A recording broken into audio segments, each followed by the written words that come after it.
All right, this is the percent story problem worksheet. This is going to be a review for the Chapter 6 test.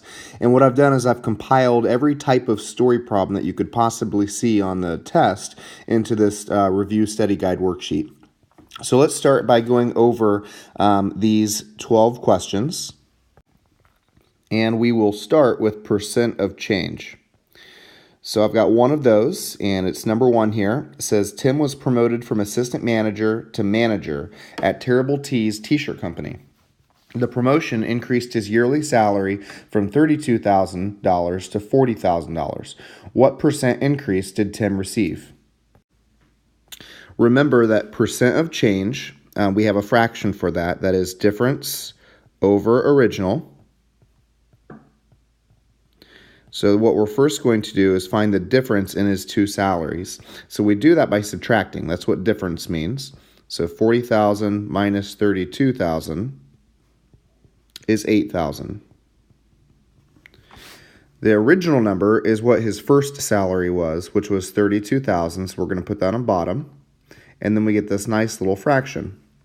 Well, I can reduce this fraction by dividing by 1,000, making 8 over 32. Actually, I could even divide it by 8 to make it 1/4. So 1/4 as a decimal is 0.25.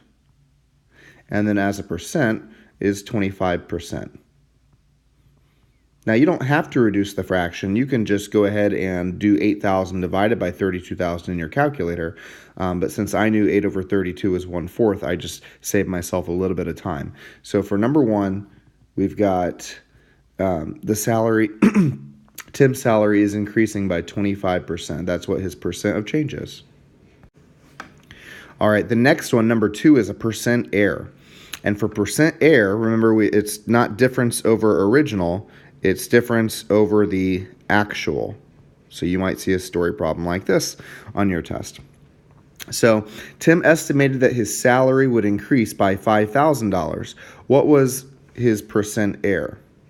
Well, this question refers back to number 1. We know his salary actually increased by $8,000, so we have to actually use that number there. So he thought it would increase by 5,000. It actually increased by 8,000. So what we're going to do is find the difference in those. So 8,000 minus 5,000 is 3,000. Over the actual increase in his salary, which we just said was the 8,000. Again, I can divide by 1,000, and I can just do 3/8.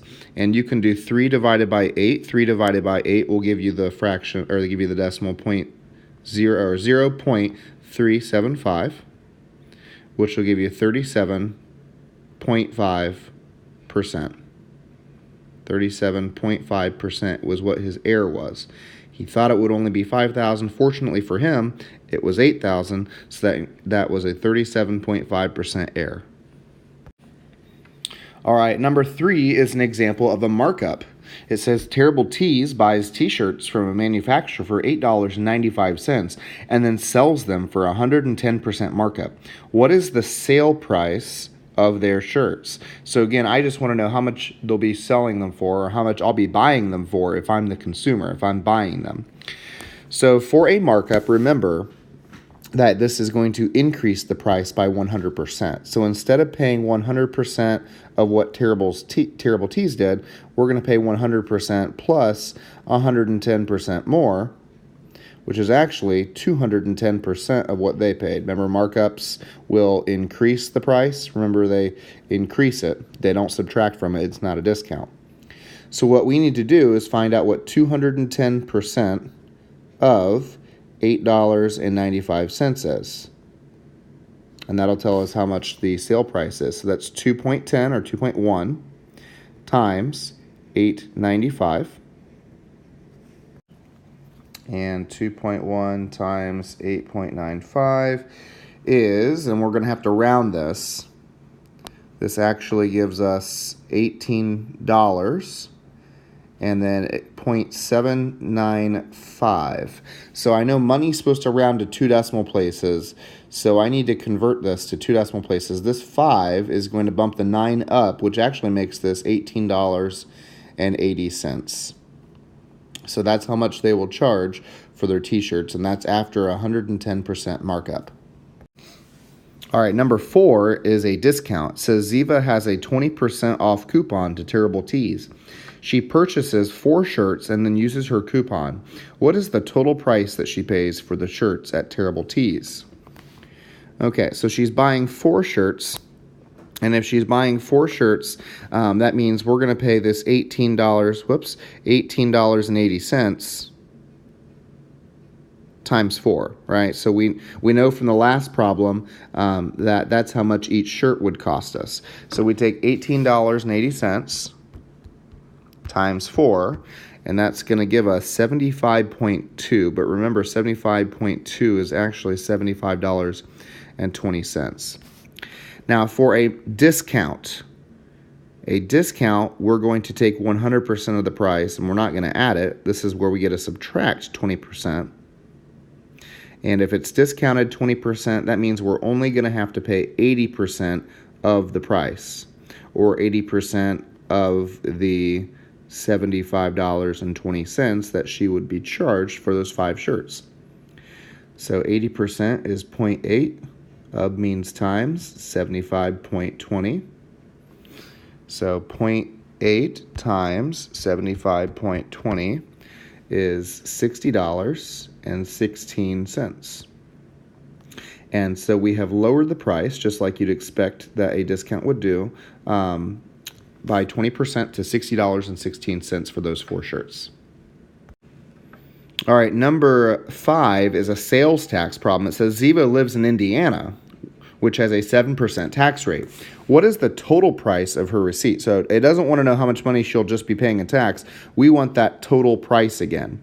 So we know that her subtotal here is $60.16. So tax, 7% tax, just think of it as a markup. Instead of paying 100% of what she would normally pay on a price, it's going to increase the price by 7% more, which means sales tax in Indiana always makes you pay 107% of the price. And remember, we said 107% is the same as 1.07. So 107% of the price, which was $60.16. So that's 1.07 times $60.16. So if I type, I still got that answer saved in my calculator from number 4. So if I just hit times 1.07, that gives me $64. And again, I'm going to have to round. 64.371 is my third decimal place. That 1 is not enough to make the 7 bump up at all. So this is going to be $64.37. That's how much she will pay after the discount and after tax. All right, that is all of the Terrible Tees questions. Now let's move on. We also talked about tips. So number 6 says Ellie just finished her meal at Chili's and is looking at her bill. Her bill, including tax, is $42.65. She's going to leave an 18% tip for her waiter. How much money should she leave for the tip?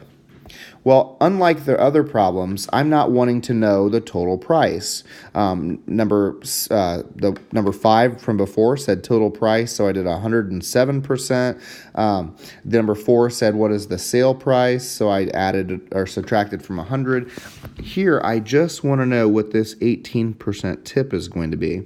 So all I have to do is 18% of the dollar amount, and that'll tell me what 18% of $42.65 is. So 18%. Now, again, 15% is customary, but she's wanting to tip a little bit more. And if you've ever been to Chili's, they have those machines where shows you exactly what you'd be tipping, the dollar amount and the percentage when you slide your card. Maybe you've seen your parents do that.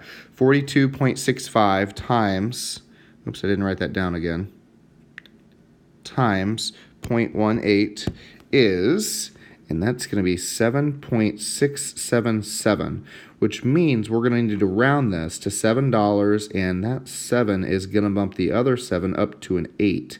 So she's going to leave a $7.68 tip down at the table, and that would be 18%.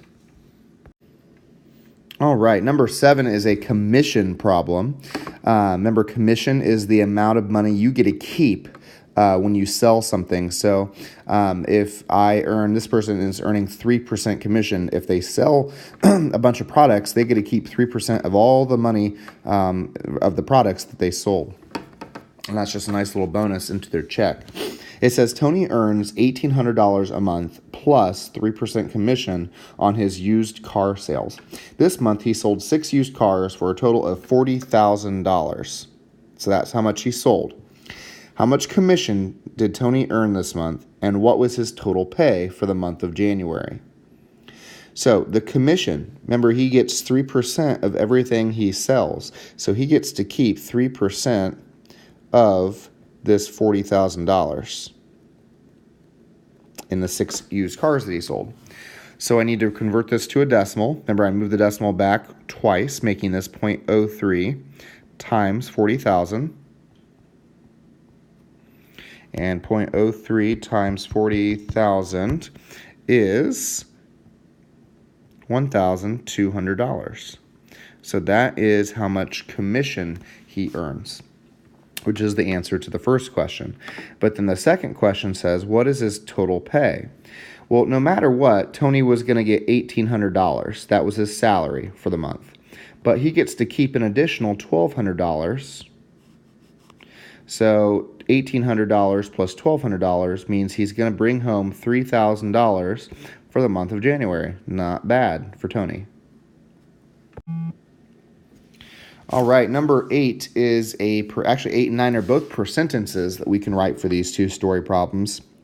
Number 8 says, Tony, this is the same Tony that just made $3,000, spent $196 on supplies for his annual New Year's party.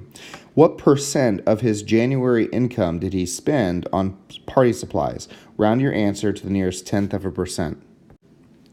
So I can write a per sentence for this one. I actually don't need to, but just to show you what we would write for this one. Remember, per sentences, we write the question and then we change it to an equation.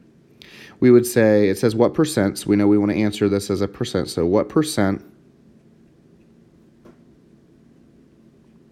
of, and of would be the amount he has, right? So of the $3,000 that he got from his job, what percent of the $3,000 is 196? And that's my question. And I can change this into an equation by changing it to P times 3,000 equals 196. And then we can divide both sides by 3,000 to get P equals, and then 196 divided by 3,000. 196 divided by 3,000 in my calculator here. Ooh, this is a long decimal, so I'm going to have to round. 0.0653, and the 3 seems to repeat. But it did say it wanted me to round my answer to the nearest tenth of a percent, which means I need to slide the decimal point over twice and then tell me if that 5 bumps up or not. And it's not. That 3 is not going to bump the 5 up. So this is 6.5%. So that's what I would write down. Now, I technically don't have to write a per sentence for this problem. It just wanted to know what percent of his income he spent. And remember, percents are out of 100, so I could just make a fraction for this one. And I could just say, well, he spent $196 out of the 3,000. And if you did that, you just shortcut yourself right to this answer, which is actually, if you look right here, that's exactly what we did to get P anyways after we spent time writing the per sentence. So it's good to know that you can write a per sentence, but for this one, we actually didn't have to. You could just put 196 over 3,000 and get 6.5%. All right, number 9 is another per sentence one. It says, every year, Tony saves up money to spend on his family for Christmas. This year, he spent $160 on a gift for his son, which was 25% of his savings. How much money did Tony save to spend on Christmas this year?